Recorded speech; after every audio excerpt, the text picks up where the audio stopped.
दिल को छू जाने वाला कहानी। राजा और चोर की कहानी। एक चालाक चोर रहता था। वह इतनी सफाई से चोरी करता था कि किसी की पकड़ में नहीं आता था। लोगों का मानना था कि वो किसी की आंख से काजल चोरी कर लेगा तो भी किसी को भनक नहीं लगेगी। गांव में चोरी करते करते अब उसे बोरियत होने लगी थी। वह दूसरे चोरों के बीच अपनी धाक जमाना चाहता था। उसने सोचा कि क्यों न राजधानी जाकर राजमहल में सेंध मारी जाए। इससे दूसरे चोरों के बीच उसका रुतबा बढ़ेगा। यह सोचकर वह राजधानी आ गया। अब समस्या यह थी कि राजमहल में चोरी कैसे की जाए। वहां सुरक्षा में पहरेदार 24 घंटे तैनात रहते थे। कई दिनों तक रेकी करने के बाद उसने ध्यान दिया कि महल के ऊपर जो घड़ी लगी है वह समय बताने के लिए हर घंटे बजती थी। चोर के दिमाग में एक विचार आया। चोर रात में कुछ लोहे की कीलें और हथौड़ी लेकर राजमहल पहुंचा और जैसे ही घंटी बजती वह दीवार पर एक कील ठोक देता।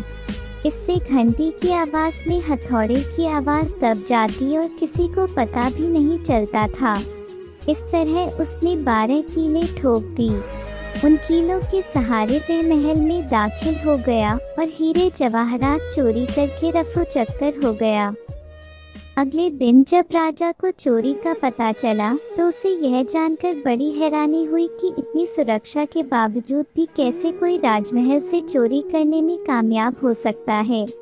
राजा ने नगर में सिपाहियों की संख्या बढ़ाने का आदेश दिया और कहा कि कोई भी व्यक्ति रात में घूमता नजर आए तो चोर समझकर गिरफ्तार कर लिया जाए। दरबार में ऐलान के वक्त चोर भी भेष बदलकर मौजूद था।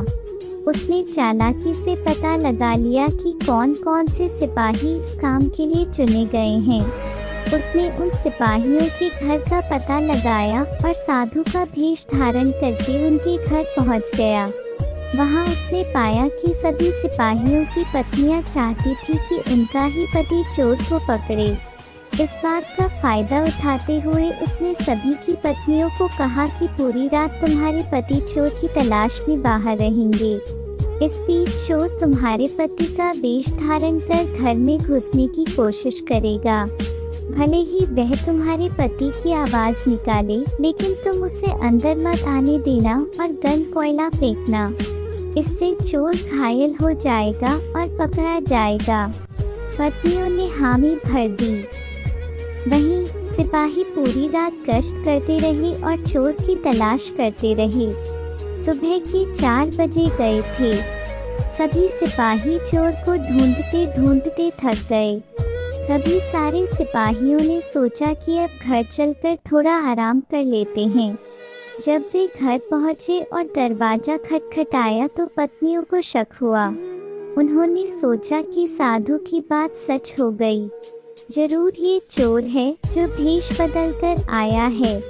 वे चलता हुआ कोयला अपने पतियों पर फेंकने लगी। इससे सारे सिपाही घायल हो गए। उन्हें अस्पताल में भर्ती कराना पड़ा। दूसरे दिन राजा को जब सारी बात पता चली तो वह चिंतित हो गया। उसने फौरन कोतवाल को आदेश दिया कि जितनी जल्दी हो सके उस चोर को पकड़कर हाजिर किया जाए। कोतवाल ने शहर में पहरा देना शुरू कर दिया। इस दौरान कोतवाल को एक युवक आता दिखा। कोतवाल ने उस लड़के से पूछा, कौन हो तुम?